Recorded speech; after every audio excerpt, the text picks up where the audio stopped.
Alors, les instabilités de cheville chez le tennisman, c'est assez fréquent puisque c'est la première zone anatomique touchée en aigu lors de la pratique du tennis. Et on peut voir Andy Murray qui a 2 attelles, une à chaque cheville, et ça l'empêche pas d'être premier mondial. Pourtant, il a une cheville très laxe de chaque côté.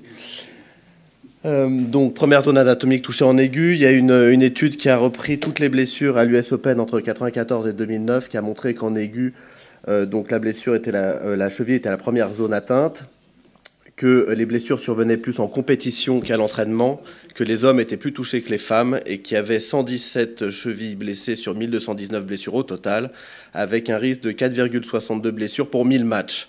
Le mécanisme associe souvent dans le tennis, lors du déplacement latéral, un mécanisme d'inversion et de rotation interne, comme on peut voir sur cette vidéo. Voilà. Et puis là, c'était Michael Stitch. Pareil, voilà. Donc ça fait très mal et on peut comprendre qu'ils ont pas pu reprendre le match et que ça va un peu de temps à aller mieux. Donc on va rapidement faire un tour des ligaments que vous connaissez bien. Donc il y a le plan latéral avec le talo-fibulaire antérieur, le calcanéo-fibulaire qui est plus puissant et qui est extracapsulaire, qui passe sous les fibulaires et qui stabilise la soutalienne postérieure, et le postérieur qui lui est horizontal trapézoïdal, très puissant et rarement touché. L'antérieur et le moyen, enfin le calcanéo-fibulaire, font un angle de 120 degrés l'un par rapport à l'autre. Il y a le plan interne qui est très rarement atteint, et quand il est atteint, témoigne d'une gravité assez importante, et la prise en charge chirurgicale est complexe. Et puis il y a le système syndesmotique aussi, mais dont je ne parlerai pas trop aujourd'hui parce qu'on n'a pas le temps.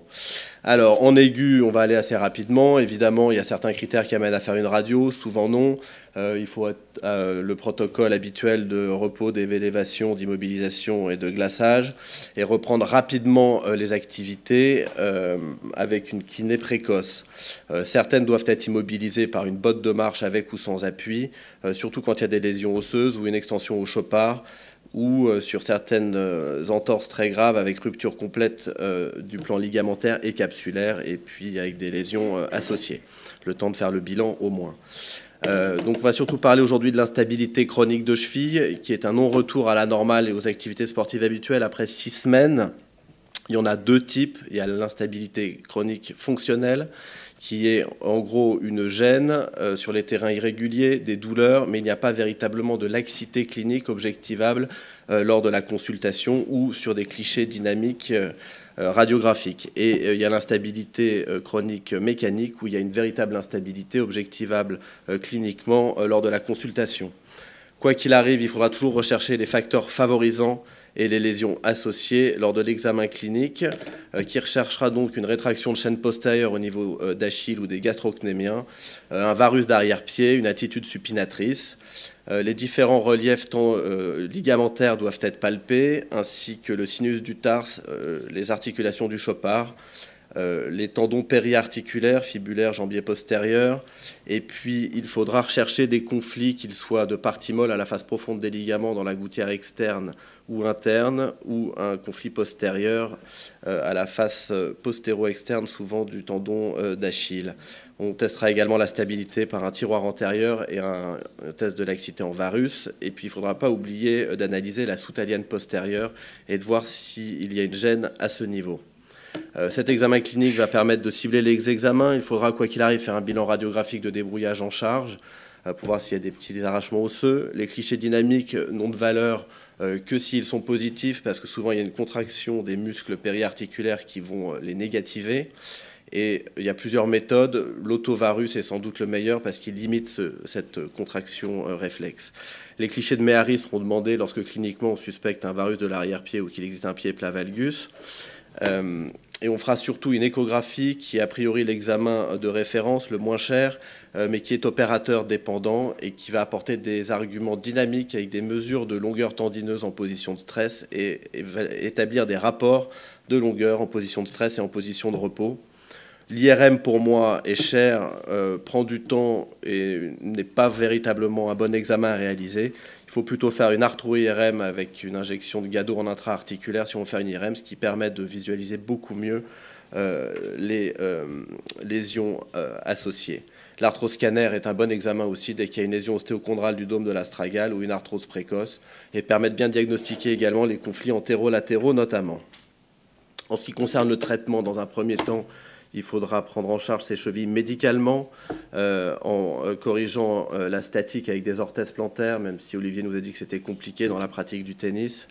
Et puis un protocole de rééducation strict où des études ont montré aujourd'hui un net bénéfice sur un protocole qui se passe en 3 fois 3 semaines avec un travail progressif de proprioception et de renfort musculaire que je ne détaillerai pas ici, avec des appareils tels que le Uber ou le Myolux. Ensuite, si le traitement médical échoue, il faut pouvoir éventuellement songer à la chirurgie, sachant que, comme on a vu avec Andy Murray, il a une instabilité, il n'est pas douloureux, mais les orthèses à 60 qui sont très bien. Je n'ai pas de parti pris pour la marque, mais je la mets moi-même pour jouer au tennis, j'ai plus de ligaments et c'est sûr que c'est très bien. Mais si on est douloureux, malheureusement, ça ne suffit pas, il faut passer à la chirurgie. Puis il y a des gens qui ne veulent pas mettre d'orthèses, qui ont aussi tendance à affaiblir les fibulaires. Donc si on opère, il faut voir d'abord s'il y a des lésions associées et s'il y a des facteurs favorisants. S'il n'y en a pas, on pourra proposer donc une suture avec une retente capsulo-ligamentaire ou une plastie qui pourrait être anatomique ou non anatomique. En cas de lésions associées, il faudra les prendre en charge de façon concomitante à la réparation ligamentaire ou à sa plastie.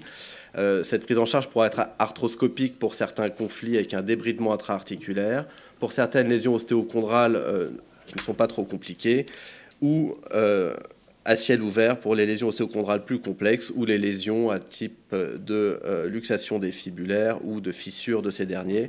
Et certains conflits peuvent également être faits à ciel ouvert.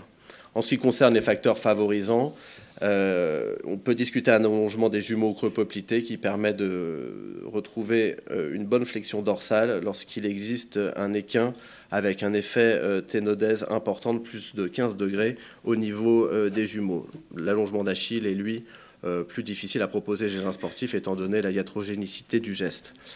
Les ostéotomies calcanéennes peuvent également corriger un varus de l'arrière-pied, mais c'est vrai que pour un tennisman de haut niveau, aller lui faire une translation calcanéenne, c'est peut-être pas la meilleure idée si on veut qu'il reprenne rapidement et à un niveau identique.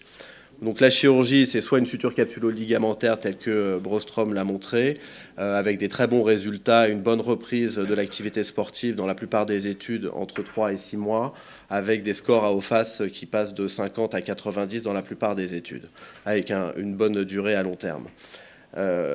Il faut parfois y rajouter une plastie anatomique de renfort, surtout lorsqu'il existe une atteinte de la soutalienne postérieure. Ce renforcement peut se faire avec le ligament fondiforme ou par une autre technique que moi j'aime bien, qui est la technique du périoste pour le ligament talo-fibulaire antérieur et le fondiforme pour le calcanéo-fibulaire.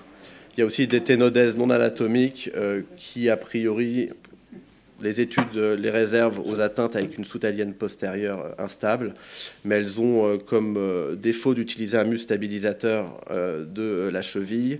Et a priori, il vaut mieux les éviter, sachant qu'avec une technique telle que M. Roy-Camille l'avait démontré à la Pitié, avec le périoste et le fondiforme, on arrive à une bonne stabilisation de la soutalienne postérieure.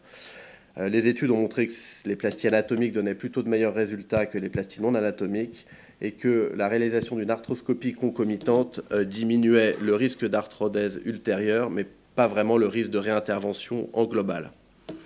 Donc en conclusion, il faut faire un très bon examen clinique pour vraiment cibler les lésions associées, les facteurs favorisants, faire les bons examens complémentaires pour lorsqu'on opère, refaire les ligaments, mais traiter les bonnes lésions associées qui parlent et qui sont douloureuses. Sinon, a priori, on court à l'échec. Voilà, je vous remercie pour votre